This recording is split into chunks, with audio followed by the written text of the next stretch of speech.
Hello guys, and this is a follow-up theory slash discussion video about the ancient weapons. So if you've been paying attention, hopefully you have, I've had some videos out there already. The first was a series of two to do with the ancient kingdoms, how that links to the story of how to get to Raftel and how they're linked. I mentioned six different kingdoms. Three that they've gone on already, or the third one they're on now. So I mentioned Fishman Island, Skypiea, Zo, and three potential other ones. Last one being Raftel, Emerald City, and something in space and sky. I mentioned, then I did actually create a new follow-up to that to talk about ancient kingdoms. That was the first series. Second series was about the ancient weapons. So I touched on the ancient weapons, the idea of countermeasures by the government, devil fruits, the yin and yang process, life, death. For every action there's a reaction. A tree of life, a tree of death, how it links to devil fruits, and you know how potentially the kingdom lost, and the government tilted the odds in their favour. So I talked about all sorts of countermeasures. What I didn't really do in that video was kind of discuss where I think things are now, and I thought about it a little bit more, and I have, you could say, a follow-up theory or follow-up ideas. Now before I carry on, if you have not seen those videos, naughty, go check them out. They're lower down on my uploads. Please do. It's very beneficial to me. As always, like, comment, and subscribe, especially comments. They are helpful. Words of encouragement is always good. It's always a positive thing. Feedback is always appreciated as well, because as you know, I'm new. I'm a fledgling YouTuber, reviewer. I've got all these ideas. I want to get them out there, but going about it the right way, doing the right things, it's always going to make me better, right? So please do so, especially if you don't like these videos. If you don't like these videos, I need to know. Just putting a dislike there can not do much for me other than confuse me anyway. And so please comment. Feedback is always welcome, unless you're going to troll, then I'm just going to laugh, ignore, and move on. So please, if you actually have genuine feedback that can help me out, please do so. Now, I don't know how long this video is going to go on for. It might go into parts, but I'll do my best. What I'm hoping to cover now is an extension about the Asian weapons and the countermeasures, where potentially they could be now, where and what the situation is with them now, what this could mean for the story moving forward, and potentially how this links into the Straw Hats and the Pirates. So enjoy. Let's kind of go through it.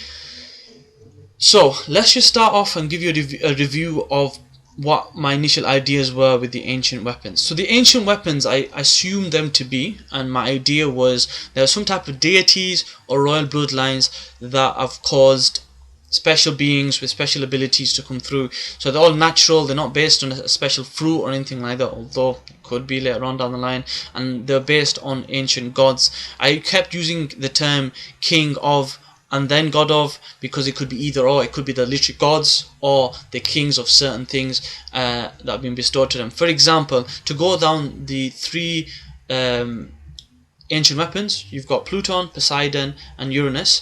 So Pluton being a weapon that can do with land, can amass land, can manipulate land, and I believe it's some type of being that can do that, and by extension land, earth, nature, that kind of environment, or actually manipulate environment, yeah. Poseidon, Shirahoshi, she's in the royal bloodline. Funnily enough, her father is called King Neptune. I'll touch on that in a second. And King Neptune, because in the ancient world, in myth and mythology, you've got Greek gods and you've got the Roman counterparts. The Greek god of the water is called Poseidon, and the Roman counterpart is called Neptune. So you see the correlation there. You've got Shirahoshi is being Poseidon, her father is King Neptune. It's a royal family, royal bloodline. Pluton and Uranus we don't have as much information on, but like with everything with balance, I thought land, sea, air, you can kind of get where I got the gist from. Now, countermeasures. I'll explain countermeasures. So I initially thought it was just devil fruits. To give you an idea what I mean by that, so you got Poseidon, the king of the water, controls animals, sea creatures, and a person that could potentially nullify and cancel that out was Aokiji. Aokiji because he can freeze. If you freeze the water, it can't really impact you. I'll slow them down. So that was a countermeasure by the world government. Pluton being a manipulator of land. A good countermeasure to that would be Mr. Magma Boy, Fleet Admiral Akainu Sakazuki, because magma from volcano is rock, moltenness, and due to heat, right?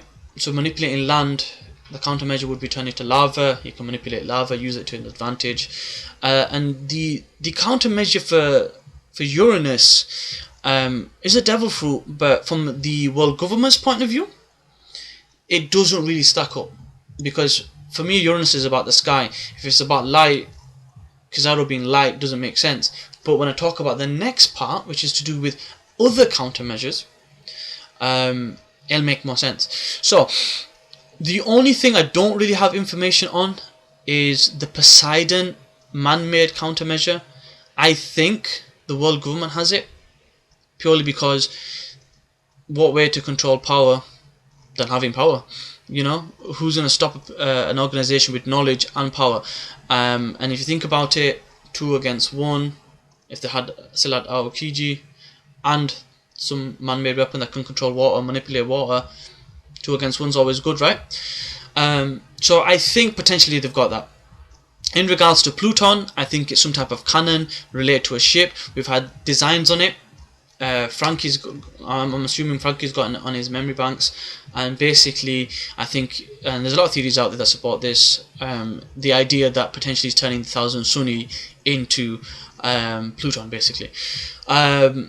I think the last man-made device for Uranus was actually a weapon of some kind. Now theorists out there believe it's something to do with controlling the sky and the light and potentially causing eclipses. The idea behind the eclipse being the moon and the will of D representing the half moon and potentially closing out the light of the sun, so that it affects the tree of life and the Gorosei can't extend their life with the fruits.